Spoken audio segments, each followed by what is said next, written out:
Hello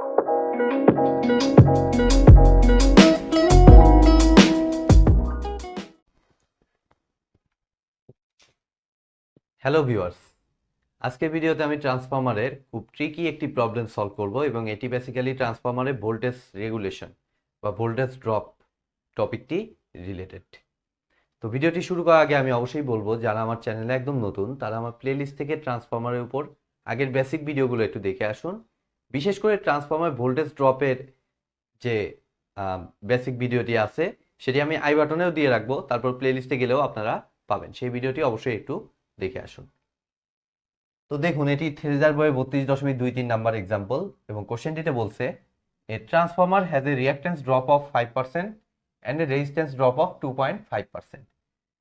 Find the lagging power factor at which the voltage regulation is maximum and the value of this regulation. একে তো ট্রান্সফরমারে আমাদের voltage regulation টপিকটি বেশ advance topic, তারপরে আবার তার ভিতরে আমার দিয়ে দিচ্ছে সেই ভোল্টেজ রেগুলেশনটা ম্যাক্সিমাম হতে হবে। তো এই দুটো কনসেপ্ট একসাথে কাজে লাগিয়ে এই প্রবলেমটি সলভ করতে হবে। তো আমরা একটু দেখি আমাদের ভোল্টেজ ড্রপ, আর এখানে খেয়াল করে দেখুন, এখানে পার্সেন্টেজ যেটা আমি গত ভিডিওতে বলেছিলাম যে reactance drop, resistance drop, percentage reactance drop, percentage resistance drop, এভাবে যদি ডাটা দেওয়া থাকে তাহলে এক সিস্টেমে করতে হবে। আর যদি সরাসরি বলে পার্সেন্টেজ রেজিস্ট্যান্স ড্রপটা যদি না থাকে তখন কিন্তু অন্য সিস্টেম। তো আমরা যে কাজটা করতে পারি, এখানে পার্সেন্টেজ রেগুলেশন এর ফর্মুলাটা আসলে কি, VR cos phi plus VX sine phi. কেন প্লাস নিলাম মাঝখানে? কারণ এখানে বলেই দিছে এটা ল্যাগিং থাকার কারণে আমি মাঝখানে প্লাস নিছি, লিডিং হইলে মাঝখানে মাইনাস হইতো।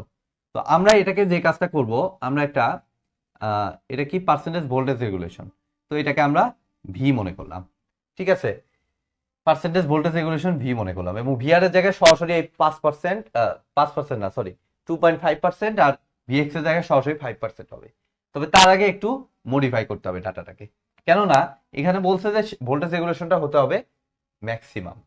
তো এখানে আমাদের ম্যাক্সিমাম মিনিমাম কনসেপ্টটি কাজে লাগাতে হবে, অর্থাৎ এটাকে যে কাজটা করতে হবে, এটাকে ডিফারেন্সিয়েশন করতে হবে। কার সাপেক্ষে? অবশ্যই ফাইয়ের সাপেক্ষে। কেন ফাইয়ের সাপেক্ষে? কারণ বলেই দিছে যে which find the lagging power factor, কোন পাওয়ার ফ্যাক্টরের জন্য। তাহলে তো পাওয়ার ফ্যাক্টর মানে হচ্ছে তার সাথে সম্পর্কিত কে, ফাই। দ্যাট মিনস ফাই এর সাপেক্ষে আমরা ডিফারেন্সিয়েশন করলে আমরা দেখুন উভয় সাইডে ফাই এর সাপেক্ষে ডিফারেন্সিয়েশন করব।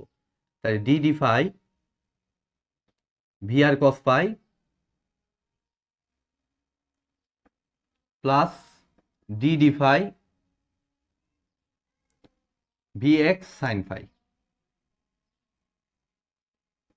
তো এটা হিসাব করলে ডিভি বাই এটা ডি ফাই আর এটা কত আসে, ভি আর তো কনস্ট্যান্ট সামনে, আর কস ফাই কে করলে মাইনাস সাইন ফাই ডিফারেন্সিয়েশন করলে, এটা তো আপনারা সবাই জানেন। আর এটা কি হয়, V X sine phi, sorry V X cos phi, V X সামনে গেল আর সাইন ফাই কে করলে কস ফাই। এখন আমাদের ভোল্টেজ রেগুলেশনটা ম্যাক্সিমাম হতে হলে অবশ্যই কন্ডিশন কি, এই কন্ডিশনগুলো তো আপনারা জানেন যে ভোল্টেজ রেগুলেশনটা ম্যাক্সিমাম হতে হলে অবশ্যই ডিভি বাই ডি ফাই কে হতে হবে maximum, sorry dv by d phi কে হতে হবে 0, অর্থাৎ ডিভি বাই ডি ফাই এর জায়গায় আমরা সিম্পলি বলে দিব 0, অর্থাৎ minus V R sine phi plus V X sine phi is equal to 0.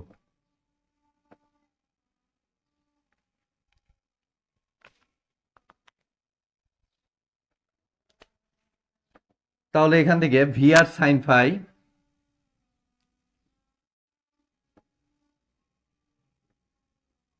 Equal to আমার আসতেছে ভি এক্স,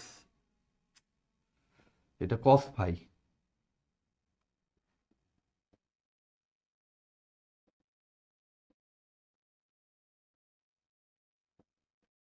তাইলে sine phi by cos phi আমাদের ফাই বের করতে হবে। তো আমরা সাইনওয়ালা আর কসওয়ালাকে এক সাইডে নিলাম, এটা ইকুয়াল টু দেখুন আসতেছে Vx ডিভাইডেড বাই Vr, মানে tan phi সমান কত? Vx এর ভ্যালু কত? Vx হচ্ছে আমার Vx তো না, এটা Vr। আমি এত ভুল করতেছি কেন? এটা তো Vr।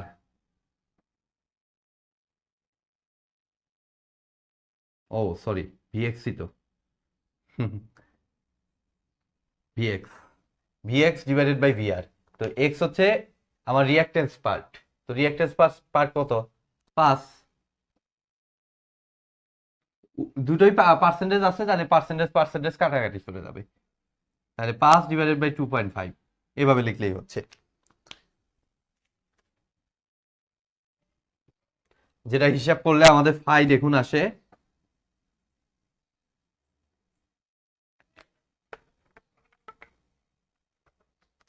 5 divided by 2.5 tan inverse answer 63.435 degree.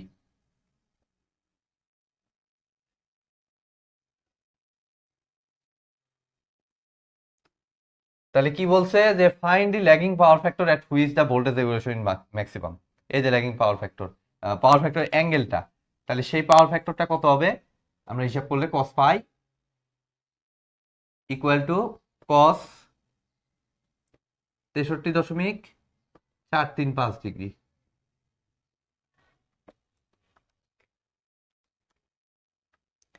0.447, যেটা বইতে বেসিক্যালি লেখা 0.45। তাহলে এই পাওয়ার ফ্যাক্টরে আমাদের ভোল্টেজ রেগুলেশনের মানটা ম্যাক্সিমাম আসবে। ঠিক আছে, এবার আমার লাগবে কি the value of this maximum regulation, অর্থাৎ এই ভি এর ভ্যালুটা। তাহলে ভি ম্যাক্স বেসিক্যালি সেটা হবে ভি ম্যাক্স। ঠিক আছে, তো এই V max percentage of V max একবারে লিখলাম। তো এটা হবে বেসিক্যালি কত? ভিআর। ভিআর এর ভ্যালু কত?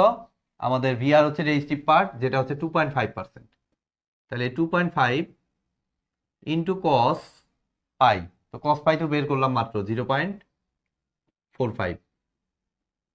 ল্যাগিং পাওয়ার ফ্যাক্টর যেহেতু মাঝখানে প্লাস, আর ভিএক্স হচ্ছে রিঅ্যাক্টেন্স পার্ট, তো রিঅ্যাক্টেন্স পার্ট হচ্ছে 5%। তাহলে এখানে 5ই বসাইলাম ইন্টু আমাদের কত? সাইন ফাই, তো সাইন 63.435 ডিগ্রি। এখন এটা হিসাব করলে দেখুন আসতেছে sine 63.435 degree into 5 plus 2.5 into 0.45, 5.597।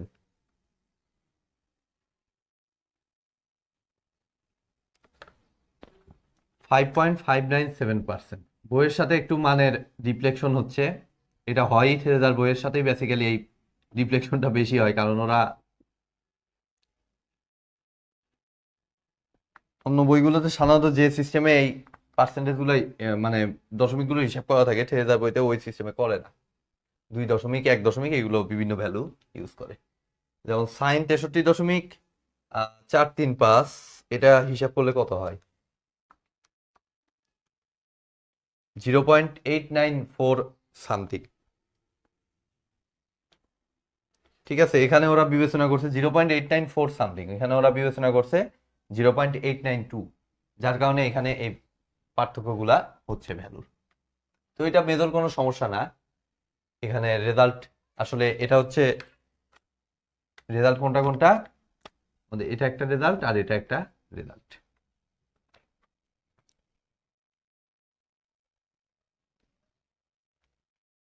আজকের মতো ভিডিওটি এ পর্যন্তই।